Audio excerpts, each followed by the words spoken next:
انسان سے شرم، حیا، عصمت و عفت، اس کے سارے تصورات کو ختم کر دیا جائے، انسان کو حیوان بنا دیا جائے۔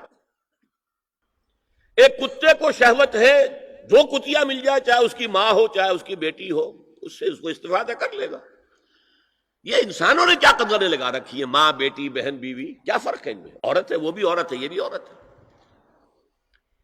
اور خاندانی نظام کی جڑیں کھود ڈالی جائیں، گویا کہ انسان حیوان بن جائے۔ اور یہ نوٹ کر لیجئے پلیز کہ یہود کی جو ایک تو کتاب ہے تورات، ایک ہے تالمود۔ تالمود ان کی فقہ کی کتاب ہے۔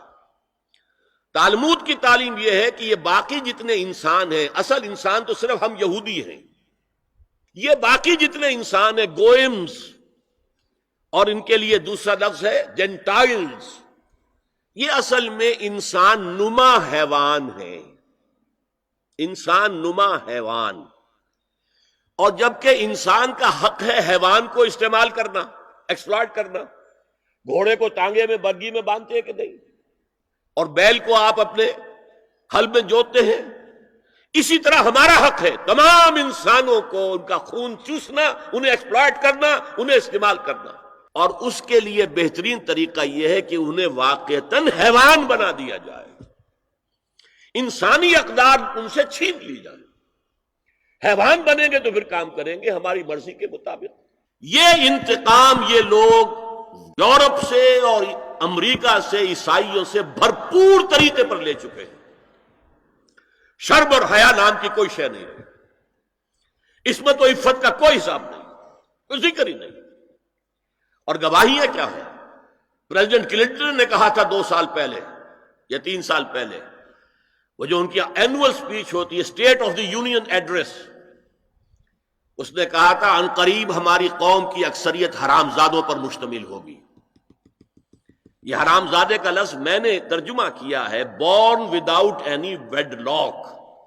ایک تو ہوتا ہے ایک مرد اور عورت کی شادی ہوئی ہے، نکاح ہوا ہے، پھیرے پڑے، کچھ بھی ہوا ہے، لیکن اعلانیہ طور پر وہ اب شوہر اور بیوی کی حیثیت سے ہے، تو ان کی اولاد ہو رہی ہے، جائز اولاد ہے۔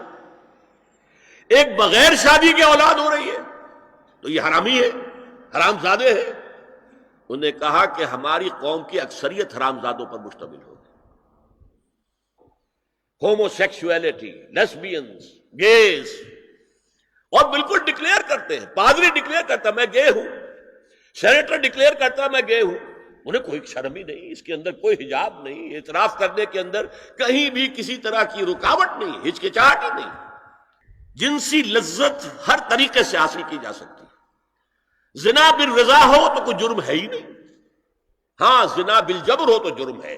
کہ یہ مغرب یہودیوں کی سازش کے تحت اور امریکہ کی عظیم قوت کو استعمال کرتے ہوئے، سول سپریم پاور آن ارتھ، آج یہ ہمارے گرد گھیرا تنگ کرتے چلے آ رہے ہیں کہ ہمارا معاشرتی نظام بھی تلپٹ ہو جائے، درہم برہم ہو جائے، ہماری اقدار بھی ختم ہو جائیں، ہمارے ہاں بھی عورت اور مرد بالکل برابر ہونے کے مدعی ہو کر میدان میں آ جائیں، عورت مرد بن جائے، مرد عورت بن جائے، مردوں کی شادیاں ہو جائیں کہ ایک مرد شوہر اور ایک مرد بیوی، اور رجسٹر ہو جائے شادی۔ لیسبینز کی شادیاں ہو جائیں کہ ایک عورت شوہر ایک عورت بیوی، اور رجسٹر ہو جائے شادی۔ یہ سارا کام ناتی الارض ننقصها من اطرافها، اس کی مثال کیا ہے کہ پہلے اس پروگرام کے تحت 1994 میں کانفرنس ہوئی قاہرہ میں، عرب ورلڈ کا وہ مرکز ہے۔ دوسری 1 سال کے بعد کانفرنس کر دی بیجنگ میں، اور اس کے بعد بیجنگ +5 کانفرنس ہوئی ہے۔ نام اس کا کیا تھا کانفرنس کا؟ Women 2000، gender equality, development and peace for the 21st century. Preparatory document میں نمبر 1 ہومو سیکسولیٹی کو نارمل سیکسول اورینٹیشن قرار دیا جائے، کوئی جرم نہیں ہے۔ مرد مرد سے شہوت رانی کرے، عمل قوم لوط، ایک شخص جو ہے عورت سے اپنی خواہش پوری کرنا چاہتا ہے، ایک مرد سے کرنا چاہتا ہے، تمہیں کیا اعتراض ہے؟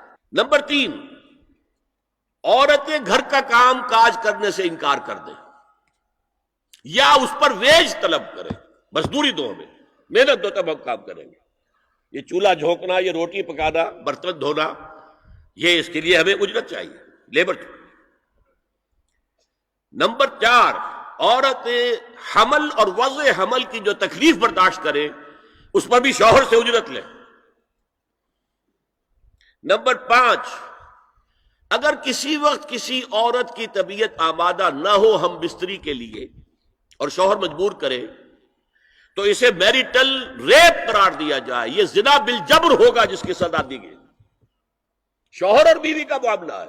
نمبر 6، پروسٹیٹیوشن کو ایک باعزت پیشہ مانا جائے اور ان کو پروسٹیٹیوٹس نہ کہا جائے بلکہ سیکس ورکرز، سیکسول ورکرز۔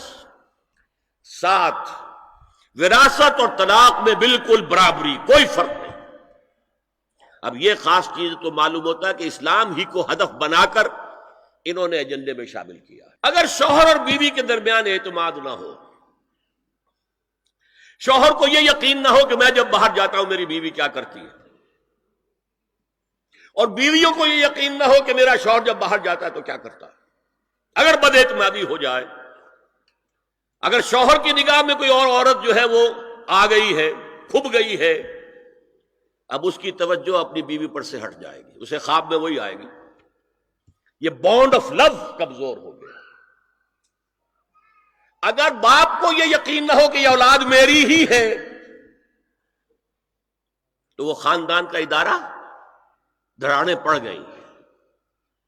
لہذا اس خاندان کے ادارے کو مضبوط رکھنے کے لیے سب سے اہم کام کیا ہے کہ جتنی بھی سیکشول اٹریکشن ہے یہ دو صنفوں میں، مرد اور عورت، یہ سینٹرڈ رہے، مرکوز رہے شوہر اور بیوی کے درمیان، انتشار نہ ہو، نگاہ ادھر سے ادھر نہ جائے، بلکہ ان کی پوری توجہ، آپس میں اعتماد ہو، آپس میں محبت ہو۔